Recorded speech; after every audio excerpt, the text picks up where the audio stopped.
Well, there's a lot of news coming out of Washington today. Special Counsel Robert Mueller is testifying before lawmakers. Mueller says his report does not totally exonerate President Trump. So the report did not conclude that he did not commit obstruction of justice. Is that correct? That is correct. And what about total exoneration? Did you actually totally exonerate the president? No. Now, in fact, your report expressly states that it does not exonerate the president. It does.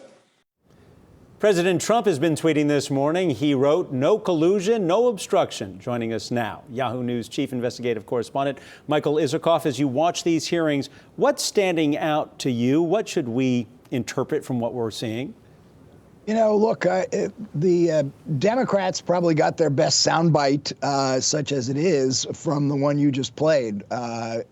Mueller agreeing with Chairman Nadler that he did not totally exonerate the president. But beyond that, Mueller is not giving very much either way in this hearing. He's simply citing the report time and time again. The Democrats will read portions of the report. He will and ask questions about it, and he will say things like, I refer you to the report. That's what the report says. It's all in the report. But beyond that, I have to say, he seems not very forceful in this hearing. He seems confused at times. He's uncertain about his answers. He's uncertain about some of the material that's in his report. It's not a particularly impressive performance by Special Counsel Mueller. I mean, he looks unhappy to be there, I think it's safe to say. I mean, you predicted a lot of this in the piece that you wrote previewing this testimony when the headline is "Mueller, a man of few words, may disappoint Trump impeachment advocates."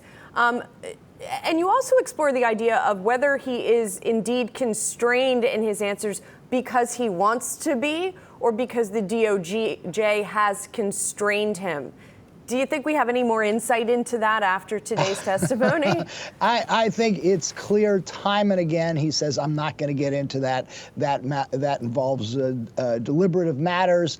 I don't think that Mueller needed the letter from the Justice Department to decline to answer these questions. I think he was inclined to decline on his own, but certainly having the letter gives him more comfort in being able to say, as he's said time and again, I'm not going to answer that. I'm not going to go into the questions. It's interesting. The Republicans have asked a lot of questions about the origins of the investigation, about the Steele dossier, about why he didn't pursue questions about that. And Mueller has consistently said that involves ongoing matters. There's an ongoing Department of Justice Inspector General investigation into that. So he's ducked all those questions, just as he's ducked the critical questions the Democrats keep pressing him on about whether the acts he outlines in the report would have constituted obstruction of justice if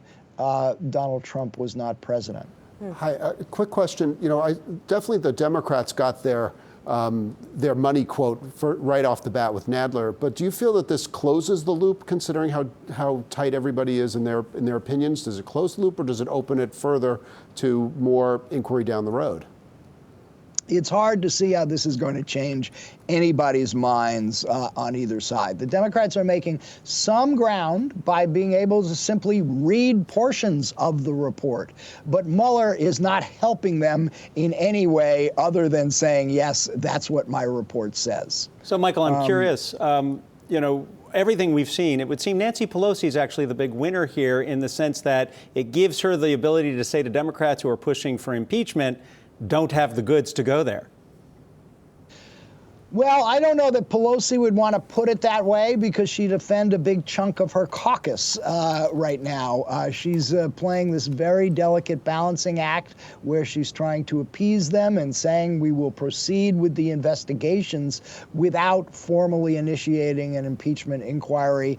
I don't see, based on what we've seen so far, where those advocating an impeachment inquiry have made a lot of ground on this one. I think the takeaway is going to be Mueller's uninspired performance, how clipped he was, how uncertain he was, how befuddled he seems at times.